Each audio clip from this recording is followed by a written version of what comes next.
Welcome to S-Class, the highest tier in podcasting.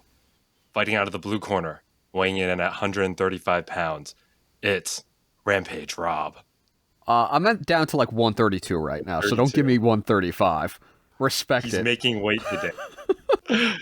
And fighting out of the red corner, 160 pounds of pure skin and bones, I am your host, the Yellow Danger, Justin. You see, that sounds more accurate. I've been trying to put on weight for the last 10 years, Rob. It's not going so great. I lost 4 pounds this week. And that was trying to put on weight. That was trying to put on weight, but I also had COVID, so that's my excuse. Yeah.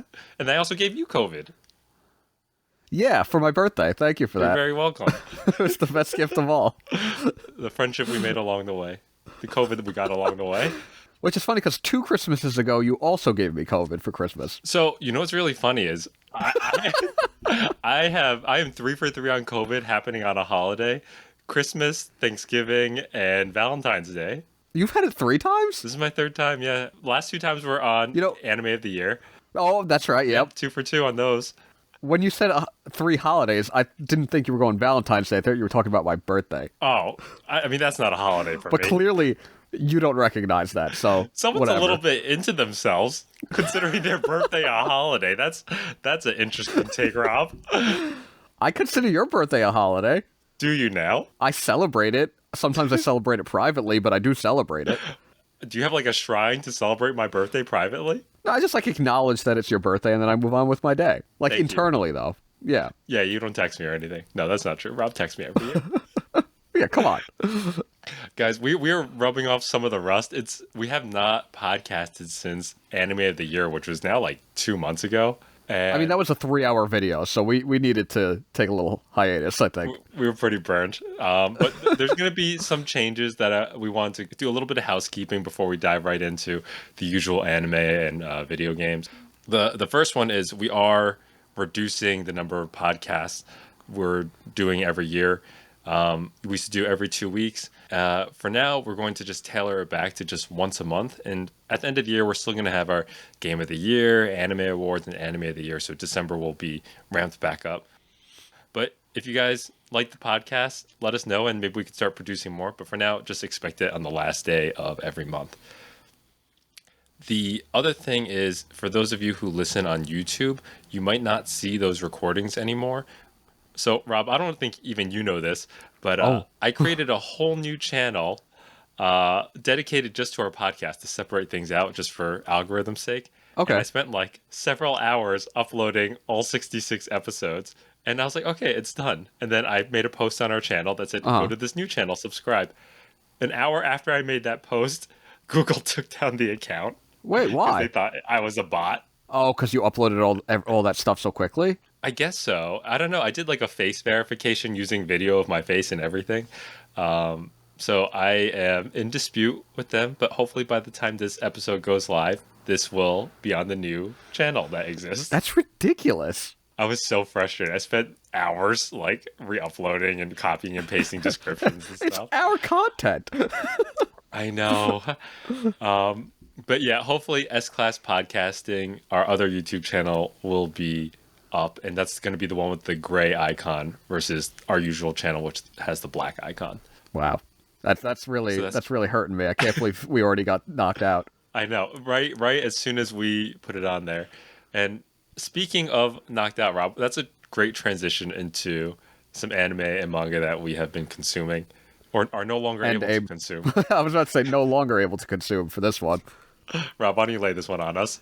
Oh, this was your series, Mixed Martial Asumi?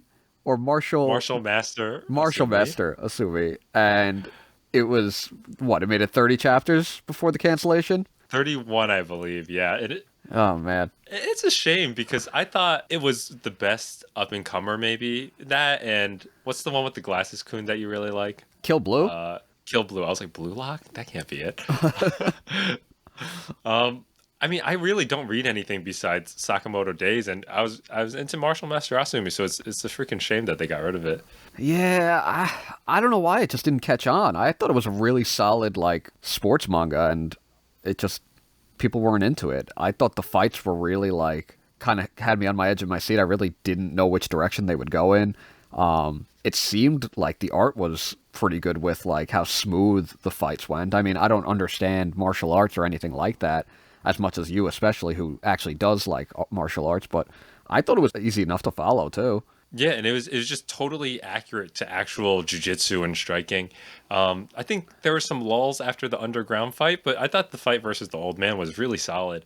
And I actually had an idea for how they could have changed it once he found out they were canceled. So there's that fight with the young up and comer versus the old man, and he ends up beating the old man in the second to last chapter. I thought it would have been great if the old man had a heel turn and like took off a mask and he was actually shonen jump and then proceeds to beat the ever loving shit out of Asumi, and Yeah, that's how they end the series. That would have been going out on top. But alas, they ended the traditional way. I guess he didn't want to burn any bridges. That's what I would have done, honestly. I don't know why they're so against like burning bridges and just like mocking their, superiors. I would just like own it. Just be like, F all of you. You canceled me, I'll cancel you. Just totally eliminates him, just bludgeons his face in.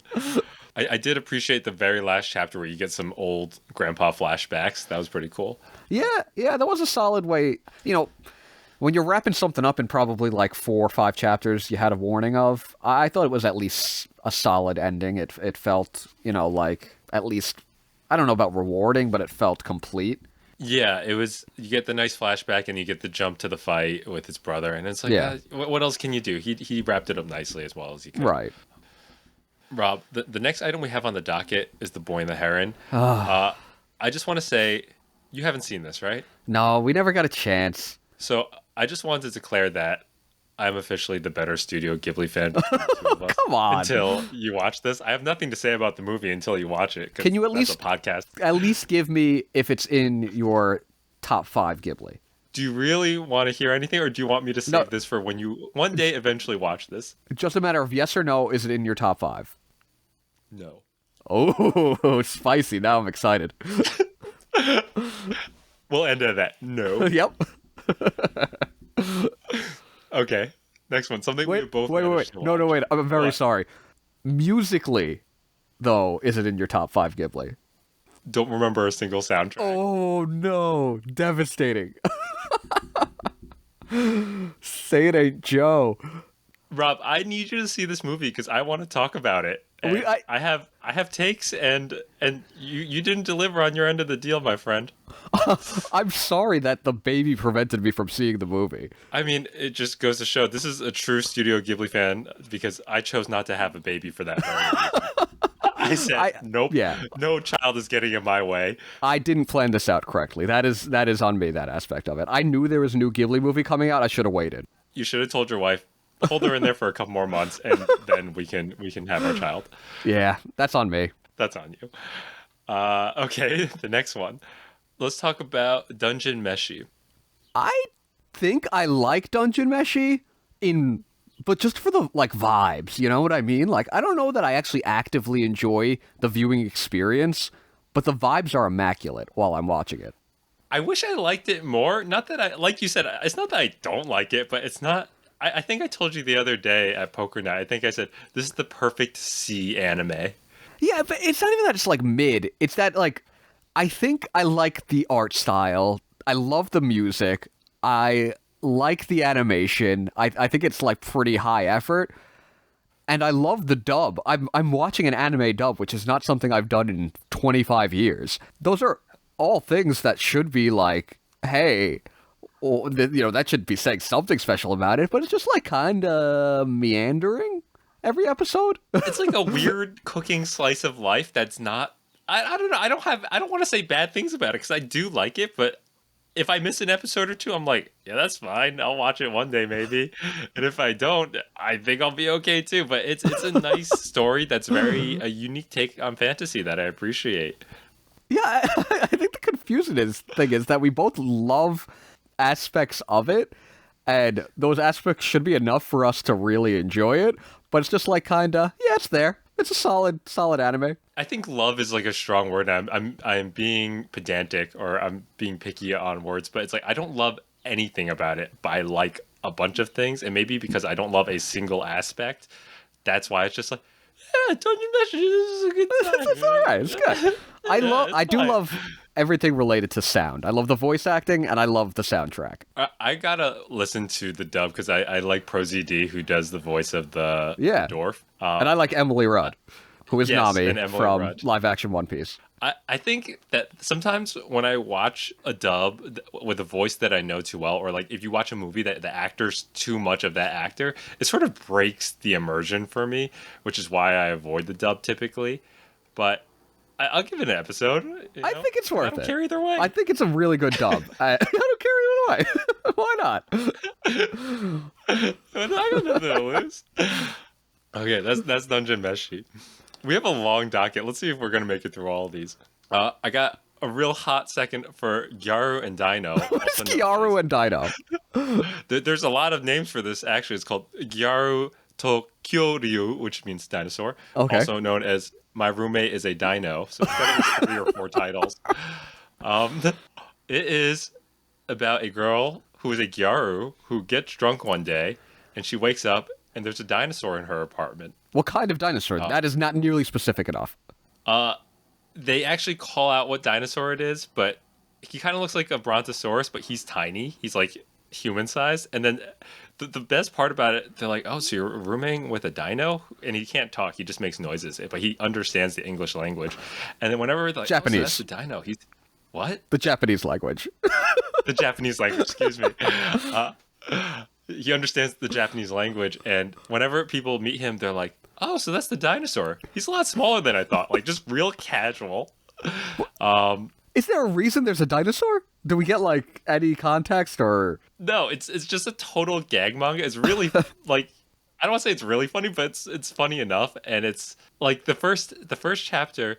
She's like, "Oh, are you hungry? Here's some cat food," and he gives her this look of disgust, and he's like, "What do you want?" And then she hands him ramen, and she's like, "Do you even know how to eat this?" And he opens it up, pours the hot water, and starts eating the ramen. She's like, "This isn't your first time eating ramen." It's cute. I think you'd like it. There's another.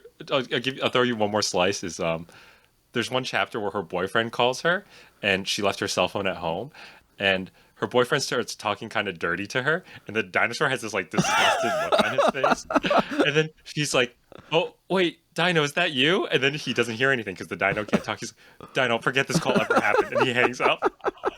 It's got like little gags like that, and they're quick little chapters. Nothing. I mean, I'm down with this. I'm funny. Just kind of like flabbergasted that this is something you would read.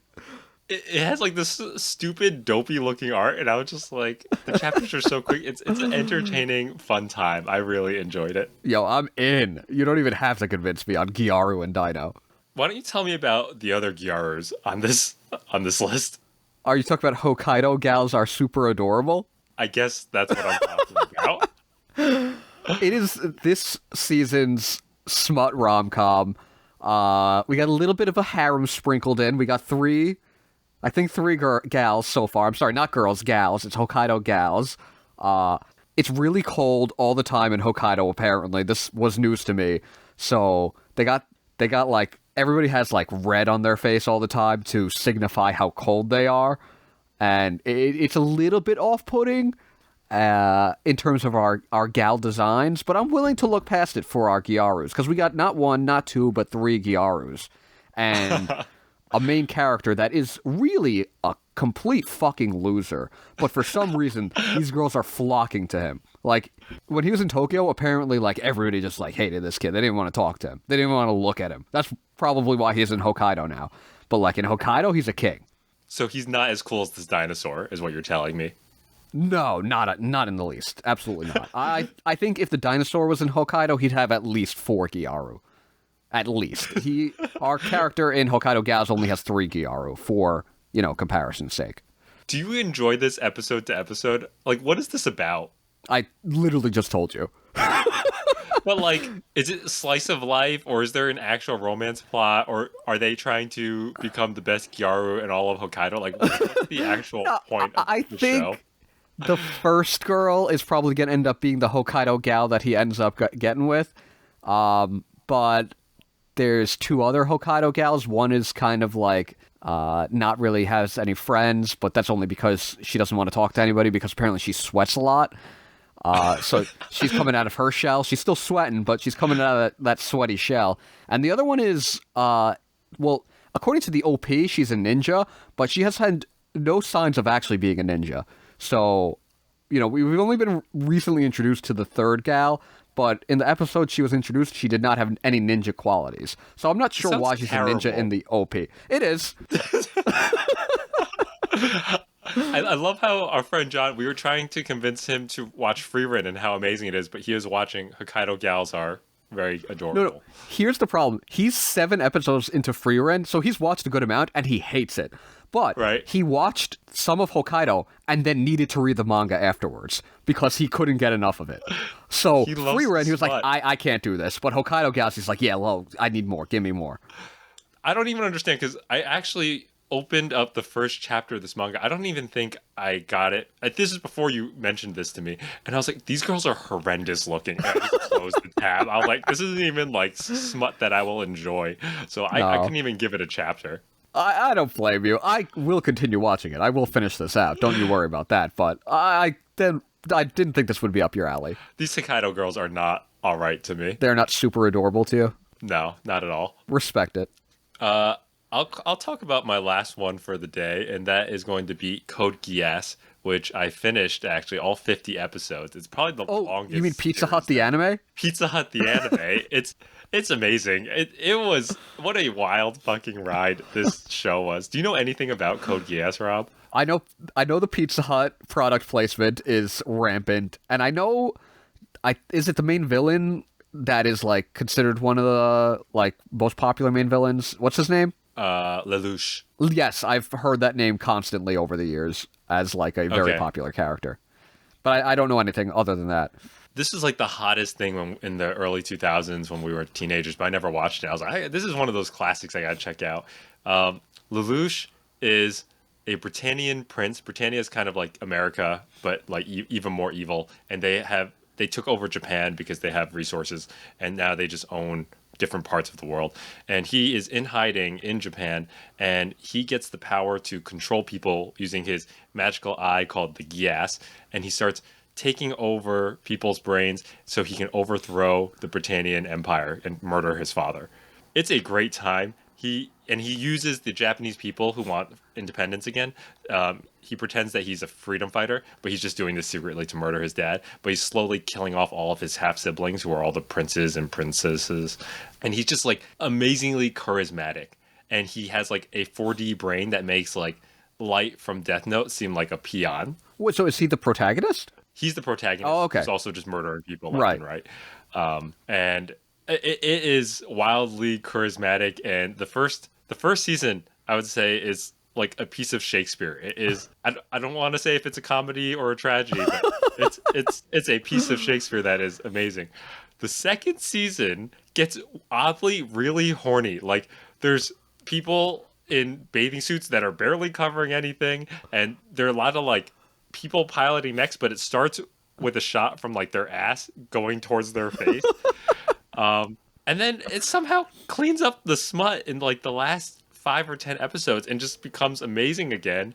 And it's easily in my top 30 probably all time series of all time. Wow. Yeah, top 35 maybe. I have to go through the list again, but it has cemented itself as just what an experience. Definitely my contender for top 10 of the year so far. But how does Pizza Hut play into this? Oh, Cheese-kun. Cheese-kun is the MVP of this. I think Cheese-kun is going to get a nomination for Best Supporting Character, without a doubt. Quite frankly, he might get my vote, even without me seeing even a second of this series.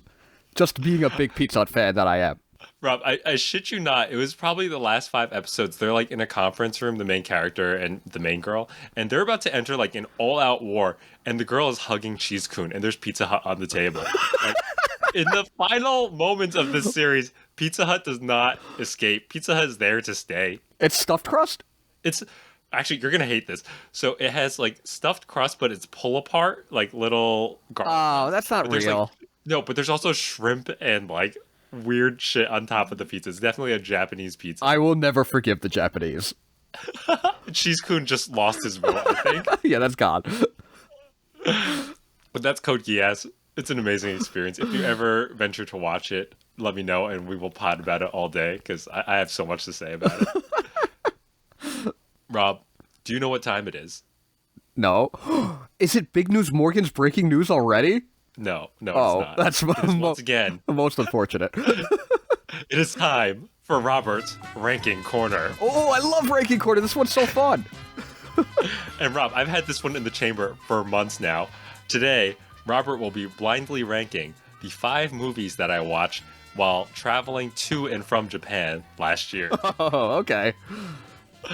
The first movie, Robert, John Wick. For you, I'll put this at number 3. No, this is for you. Oh, This okay. is your How much ranking I would of like my it? 5 movies. I'm gonna Yeah. still go 3. 3, okay. I thought you were a big John Wick. I am a big John Wick fan. I feel like you watched some good stuff, though. Okay. The second movie, John Wick 2. I'm gonna go 4. Okay. I quite like John Wick 2 because he murders an Italian man and it made me think of you. Okay. Third movie. Excuse me. John Wick 3. Oh, dear God. 5. Yeah, I wasn't a fan. No. The fourth movie, The Replacements. Oh, okay. Oh, you were on a big Keanu Reeves kick. So, with context clues, I'm going to guess that the 5th movie is also Keanu Reeves. I really like The Replacements. I'm going to go with 2, though. What do you think the final movie is? Bill and Ted's Excellent Adventure? The 5th movie is John Wick 4. No! I screwed up. I think you screwed the pooch on this one, buddy. I missed this one. So I think your final ranking was John Wick 4, The Replacements, John Wick 1, John Wick 2, John Wick 3. Yeah, I messed that one up. Yeah. John Wick 4, that was way too long of a movie. I don't know if you saw it. That was It like 3 hours. 2.5 hours, right? That was a long fucking movie. It just felt like it wouldn't end. The third movie was also rough, in my opinion. I agree. The first two I quite enjoyed. The first one's great. The second one I liked too. The second one's not bad, but the first one's great. First one's excellent. I don't know, him murdering the Italian guy really stuck with me in the second Yeah, one. it sounds like it. I might not hang out with you for a while. I guess that could be the equivalent of me giving you COVID. And that will end Robert's Ranking Corner. I bungled it. Now, we move on to our regularly scheduled programming, and we talk about video games. All right. I had pretty terrible year with video games last year. This year, starting off much better, I'd say. All right, let's talk about it. Which one do you want to go with first? Mario RPG, they came out with a remake. I was like, I'm not paying $60 for this game. Got it on eBay used for $40. That felt right for me. I got it. And it was absolutely delightful. I think it's now Delightful. probably my 3rd favorite Mario RPG after the first 2 Paper Marios. So there's like This is, 12 Mario RPG games. This is my 3rd favorite. This one was really good. I mean, that's pretty high praise because Paper Mario 1 and 2 are 2 of my favorite games of Yeah. all time. What is Mario RPG? I need to look into this. It's a really quick game. I beat it in about 12 hours. It's got such good pacing. You don't need to grind at all. You can just really just like fly through it and enjoy it.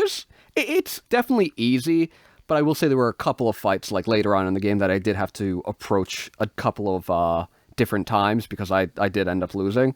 It was just really, I can't believe I waited 30 years to play this game because it came out on the Super Nintendo in the early 90s. Okay. Does he get a party? Like, is Yeah. that what makes it RPG? We got Mario, Peach, Bowser, and then there's 2 new characters, Gino, who you may have seen before, and then a little cloud marshmallow thing named Mallow. I never heard of this. This is fascinating. I definitely Yeah, want to Super play Mario this. RPG. It's on the Switch? Yeah, you can borrow it. I finished it. Yeah, I would love to borrow it. It was a lot of fun. I really liked it, and the music was phenomenal too. Okay, I mean, that sounds awesome, Rob. It has also been an okay start to video games for me as well, and I would give that to COVID because when you're dying and you just lay in bed and you have a portable Switch, you just lay there and play games. And I played Alba, a wildlife adventure.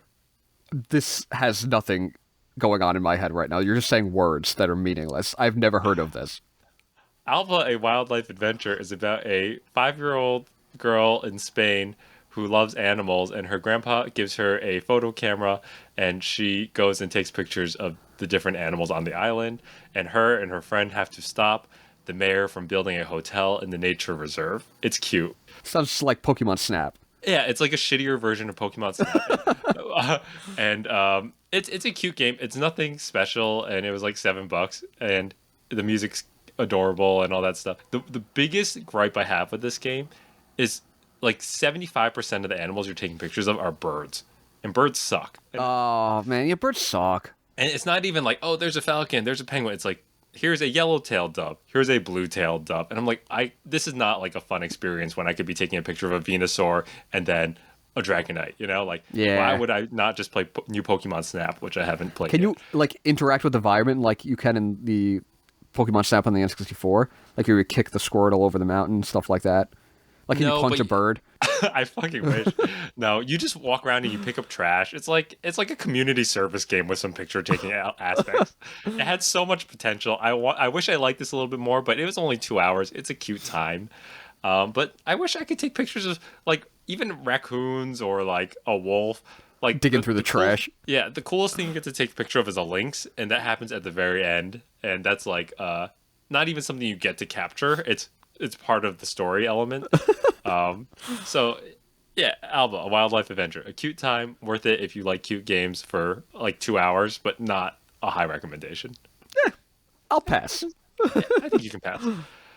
Rob, you have been playing Final Fantasy VI. This has been on my list for a long time. I've Oh no. when I was probably about 10, I got I think Final Fantasy 3 on the Game Boy Advance, and I hated it. Then maybe 5 or 6 years later, I got a Final Fantasy on the DS, and I hated it. Then like maybe 4 or 5 years ago, I tried to play Final Fantasy 7 on the Switch, and I hated it. Today, I started Final Fantasy 6 once again on the Switch, Pixel Remake, and wouldn't you know, I hated it. Really? I think I just don't like Final Fantasy for some reason. What don't you like about it? Like the gameplay or just like the story or I don't know. The gameplay doesn't do it for me. I don't like the battle system for some reason, even though I love Dragon Quest and it seems pretty similar to Dragon Quest overall. There's something about it that just doesn't work for me. I think it's maybe a little too serious, like overall the tone. I think at least Final Fantasy VI is a little too gritty at the start. Like there's mechs, and I think I wanted a little bit more fantasy than fantasy elements of it. And I don't know, I don't love the enemy designs ever. They're a little too grotesque. There's just something about Final Fantasy that just never clicks with me. I will say, like, I also tried to play Final Fantasy VII on the Switch, and it was a miserable experience. I want to give it another try. But, yeah, I want to play 6. 6 is legendary. That's why I finally wanted to, like, get into one. I felt like, all right, if there's one that's going to get me, it's Final Fantasy VI. And I think I'm going to try to push through a little bit more. Like, maybe once you get past that early stage, I'll open up. Because I never made it past any early stage of these games. That is a shame. I thought you were going to spew, like, some really good things about Final Fantasy VI. No. I've also been playing a JRPG, Tales of Vesperia. Have you heard this one? I know the Tales series, yeah. Okay, so this one came out in 2008. I bought this on sale, like, 4 years ago, like whenever I first got my Switch, and I haven't touched it because I was just like, I don't think I have 100 hours in me. And then you got COVID.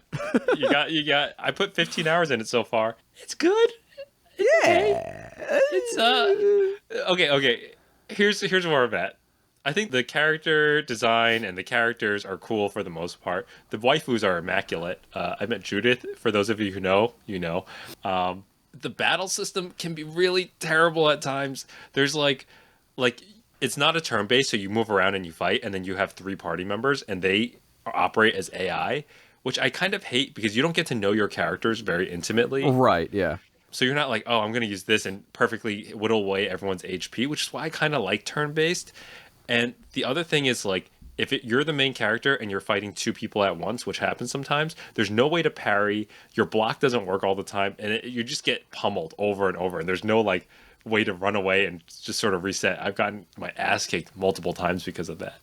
My last gripe is I hate world designs where you can't interact with it. So it's a beautiful game. There's, like, buildings everywhere. I can't enter half of them. There's a door, and I can't go inside. Or there's, like, 3 steps, like the smallest steps, and it's like, nope, can't walk up the stairs. Can't climb up that. Way too high. Yep. Or there's even more buildings in the background, but there's a crate in front of me. Therefore, I can't explore more of the town. But there's only 4 buildings in the city that I can enter, and that really I don't think I've played a game that has that aspect to it, but that's frustrating to me. I mean, you're lucky you didn't play Pokemon Scarlet and Violet because that didn't have a single building you could enter. Yeah, that's what I was thinking about when I was doing this. I was like, why can't I go up this ledge? Or like, where am I supposed to go? Because I don't know. It's frustrating at times, but that's my slight gripes here and there. No, I mean, I get that. You're about to save the world, but you can't walk past a crate. Exactly. Yeah, it's a little frustrating with world design. Or I'm in a forest. This is another thing. Like, I was in a forest the other day. There was like 2 chests. I was like, I want those treasure chests, but there was a bush in front of me. I'm like, I just slayed a dragon, but I can't get past this bush. I can't use the sword in my hand to cut down this bush. I was like, this is so annoying. Well, these are just classic JRPG world designs, though. Yeah, I suppose so. But yeah, I don't know. That was a new experience because I played like other Final Fantasy and Dragon Quest VIII, and like those things. Those are the last couple of JRPGs I played, and they weren't. I don't remember having that feeling or that experience. Right. Well, you know what? It's a good year because it's February and we've already played 4 video games. Yeah, we're at a much better pace than last year, where we barely cracked 20 between the two of us. Yeah, and I'm playing Spy Fox 2 at like the December deadline. Need a good PC game. Rob, we're in our final section. What's our final section called? Big news, Morgan. Breaking news. It is Big News Morgan's breaking news, and we have a couple items on the docket. Rob, the first one is there's some anime movies coming to the States. Haikyuu, the movie, as well as Spy Family Code White. When are we seeing them? When are they coming? Did we got dates yet? I don't know. I mean, this is a guy who can't even go to an 8-week viewing of Boy and the Heron. Is my date going to bail on me? That's different. That's because I want to go with my wife because we love our Ghibli movies, but it's hard to get away from the baby at night. All right. I mean, I hope I'll be able to watch it with you. Otherwise, I'm gonna have to go find a new. You and I can go see Haikyuu like it's nothing. That's easy. Let me see. I know that. No, I don't know, but I think Spy Family comes to America in April. Okay. Maybe? The problem with Haikyuu is that the last season of Haikyuu feels like it came out about 25 years ago, so it's hard to remember where exactly we're at with Haikyuu because this is supposed to be the continuation of the story for Haikyuu. I think they just battled the twins. And there was a whole bunch of like little OVAs of all their friends fighting each other. Yes, I did see those. I didn't see that because I think I was kind of burned out from Haikyuu, and that is determining this fight against the garbage dump, against the cats. I don't really understand what happened to Haikyuu, to be honest with you. I don't know why it ended up getting so disjointed and so much time between seasons and things like that, because I thought it was really popular. I thought it was really popular as well. I mean, the first 2 seasons are amazing. They're some of the best sports anime I've ever seen. I don't know when the Haikyuu movie comes out. I think it came out in February, or it's coming out in February. But we'll keep an eye on the release date and see where it's at. Probably summer then in America. Yeah, I would love to see that on the big screen. That's probably going to be definitely. So yeah. Yeah, so that's not really news. It's just we're going to go watch movies together. Hell yeah. And Rob, the other piece is the sequel. I'm clearly fading. Rob, the sequel. I hope it's better than the original. It won't be. The Switch 2 there's rumors about it. I haven't done enough research on this one either. So this past week, the rumors have really ramped up for it, and the big rumor was that in March we were gonna get an announcement for the Switch 2. And the thought was that it would release probably for the holidays next year, so maybe September or November. But then, now the rumor has changed that Nintendo is going to push the Switch 2 into 2025, which would probably lead to around a March release, which is a major bummer because, I'm ready for it at this point. Additionally, the rumors don't really make it seem like the system itself is going to be that much of an upgrade. I don't know a lot about the inner workings of all that stuff, but the screen I think is going to be an LCD screen where I have the OLED screen, which is nicer. I have the nicer version of the Switch, and I think it's going to be a less nice screen than my upgraded Switch. I think. I don't know exactly if I'm saying it right. I think the screen's going to be much bigger, though, which is probably why it leads to that, needing the cheaper material. I'm curious if they're going to add like what the features of this system are going to be, right? Like the Switch is such a success that do they just make a better version of it Yeah, I think they that's more have to powerful keep and more things simple. beautiful? Yeah, I would say it's keeping things simple. It's I think you need to basically do this exact same thing where it switches from handheld to console, where the Joy Cons come on and off because then that makes it so easy to just play with somebody on the go. I think you really just need to keep everything the same. Maybe you really like improve the touch features a little bit more, lean into that a little bit more because the Switch really didn't use its touch screen at all. The Some people Switch don't even know it has a DS. touch screen. Yeah, I mean, yeah, maybe you also work with like using the handheld mode and being able to do things on the TV screen simultaneously with the actual system handheld. So you're displaying two different things. That's just me spitballing off the top of my head. I love some things you might want to do differently, but I think they should really just, keep it a more powerful version of what they have. Just like from Nintendo to Super Nintendo, 1064 to GameCube, where you really weren't doing anything crazy. You're just, getting more power. Well, yeah, less could be more here. I think the biggest difference back then is just the graphics were so much Yes. more transformational. Like you went from 2D to 3D in some cases, or just the pixels. There was like way more pixels on the screen, so it really made a huge difference. But now, like the Switch is the weakest of the three major systems in terms of graphics. But that's not why people play Nintendo games? No, of course So like not. even if it got more HD, like would that really change our experience that much for the benefit of it? I don't know. No, but I mean, I'll get this at launch as long as I can get it. As long as it's available for pre-order. I'm not going to pay secondary market prices, but I should be able to figure out how to pick one up. I'm pretty savvy like that. Do we have a release date on this yet? No, like I said, we don't even have an announcement. This is all just speculation. There might not even be a Switch 2. Oh, okay. I mean, of course there will be, but like we don't actually know that there's a Switch 2. I don't know. Nintendo's failed us before. They have. We're really bad at this whole news thing, but that was Big News Morgan's breaking news. Yeah, I guess that was just two movies that we want to go see, and then rumors. So not news. Rumors. But Rob, it's good to be back on the podcasting floor with you. And again, just we'll be releasing these once a month at the end of every month. So I hope you guys enjoy it and let us know what you guys think if you guys want us to come back with more. But as always, thank you guys for listening, and we'll catch you guys next time.